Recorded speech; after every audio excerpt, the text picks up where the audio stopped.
ନିଜର ଚାଷ କରୁଥିବା ଜମିର ପଟ୍ଟା ଅନ୍ୟମାନଙ୍କର ପଟ୍ଟା ଯେକୌଣସି ଲୋକର ପଟ୍ଟା ଘରେ ବସିକି ଦେଖିପାରିବେ ନିଜ ମୋବାଇଲରେ। କୌଣସି ଜନସେବା କେନ୍ଦ୍ରକୁ ଯିବାକୁ ପଡ଼ିବ ନାହିଁ କି ଅନଲାଇନ୍ ସେଣ୍ଟର ଯିବାକୁ ପଡ଼ିବ ନାହିଁ। ଆପଣମାନେ ଘରେ ବସିକି ନିଜ ମୋବାଇଲରେ ଦେଖିପାରିବେ ଆଉ ଡାଉନଲୋଡ଼ କରିପାରିବେ। ଦେଖିନେବା କେମିତି ଡାଉନଲୋଡ଼ କରିପାରିବେ ଆଉ ନିଜ ପଟ୍ଟା ଦେଖିପାରିବେ। ବନ୍ଧୁ ଆପଣମାନଙ୍କୁ ଆମ ଚ୍ୟାନେଲଟି ପସନ୍ଦ ଲାଗେ ଚ୍ୟାନେଲଟିକୁ ସବସ୍କ୍ରାଇବ୍ କରିଦିଅନ୍ତୁ ଆଉ ଗୋଟେ ଲାଇକ୍ କରିଦିଅନ୍ତୁ। ଡେରି ନ କରିକି ଭିଡ଼ିଓ ଦେଖିନେବା। ଆପଣମାନେ କ୍ରୋମ୍ ବ୍ରାଉଜର ଓପନ୍ କରିନେବେ ଆଉ ସର୍ଚ୍ଚ ବାର୍ରେ ଟାଇପିଂ କରିବେ ବୁଲେକ୍ ଓଡ଼ିଶା। ବୁଲେକ୍ ଓଡ଼ିଶା ବୋଲି ସର୍ଚ୍ଚ କରିବେ।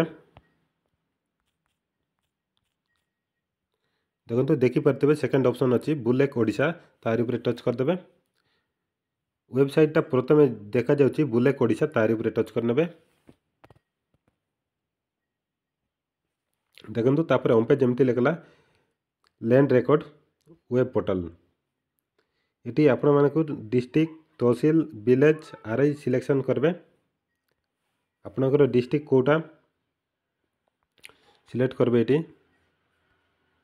ତାପରେ ତହସିଲ କେଉଁଟା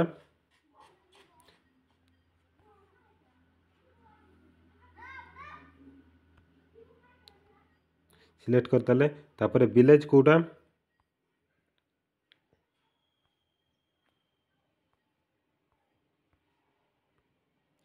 ତାପରେ ଦେଖନ୍ତୁ ଏଇଠି ଦେଖନ୍ତୁ କତିଆନ ନମ୍ବର ଏଇଠି ଦେବେ। ଯଦି ଜାଣିନାହାନ୍ତି ପ୍ଲଟ୍ ନମ୍ବର ଦେବେ। ପ୍ଲଟ୍ ନମ୍ବର ବି ଜାଣିନାହାନ୍ତି ଦେଖନ୍ତୁ ଟେନାଣ୍ଟ ଅପସନ୍ରେ କ୍ଲିକ୍ କରିବେ। ଟେନାଣ୍ଟରେ କ୍ଲିକ୍ କଲା ପରେ ଏଇଠି ନାଁ ଶୋ କରିବ। ପଟାରେ ଯାହା ନାଁ ଥିବ ତାର ଶୋ କରିବ। ଏଇଠି ନାଁଟା ଦେଖେଇଦେବ। ଏଇଠି ଏମିତି ଖୋଜିକି ଆପଣମାନେ ସିଲେକ୍ଟ କରିଦେବେ। ସିଲେକ୍ଟ କରି ସାରିଲା ପରେ ଭିଉ ଆର୍ଓଆର୍ରେ କ୍ଲିକ୍ କରିବେ। ଦେଖନ୍ତୁ ଏଇଠି ପଟା ଦେଖେଇ ଦେଉଛି। ପଟାର ସବୁ କେତେ ଜଣଙ୍କର ନାଁ ଅଛି ସବୁ ଡିଟେଲ୍ସ ଦେଖାଉଛି। ଏଠି କେତେ ଏକର ଅଛି, କେତେ ସେଣ୍ଟ ଅଛି ସବୁ ଏଠି ଚାହିଁଲେ ଆପଣମାନେ ଡାଉନଲୋଡ଼ କରିପାରିବେ। ଦେଖନ୍ତୁ ଡାଉନଲୋଡ଼ କେମିତି କରିବେ ସେଇଟା ଏଇ ପ୍ରୋସେସ୍ ବି ଜାଣି ନିଅନ୍ତୁ। ଟିକେ ଜୁମ୍ କରିକି ଦେଖାଇ ଦେଉଛି। ପ୍ରିଣ୍ଟ ଲେଖା ଅଛି ତାର ଉପରେ ଟଚ୍ କରିନେବେ। ତାପରେ ଏଇଭଳିଆ ପେଜ୍ ବାହାରିବ। ଏଠି ପ୍ରିଣ୍ଟ କରିବା ପାଇଁ ଅପସନ୍ ଦେଇଛି। ଆପଣ କେମିତି ଏଇଟା ପିଡ଼ିଏଫ୍ରେ ସେଭ୍ କରିବେ ସେଇଟା ଜାଣିନେବେ। ଉପରେ ଦେଖିପାରୁଥିବେ କର୍ଣ୍ଣରରେ 3 ଡଟ୍ ଚିହ୍ନ ଅଛି, ତାର ଉପରେ ଟଚ୍ କରିଦେବେ। ସେଭ୍ ଆଜ୍ ପିଡ଼ିଏଫ୍ ଲେଖା ଅଛି, ତାଇଁରେ ଦବାଇ ଦେବେ।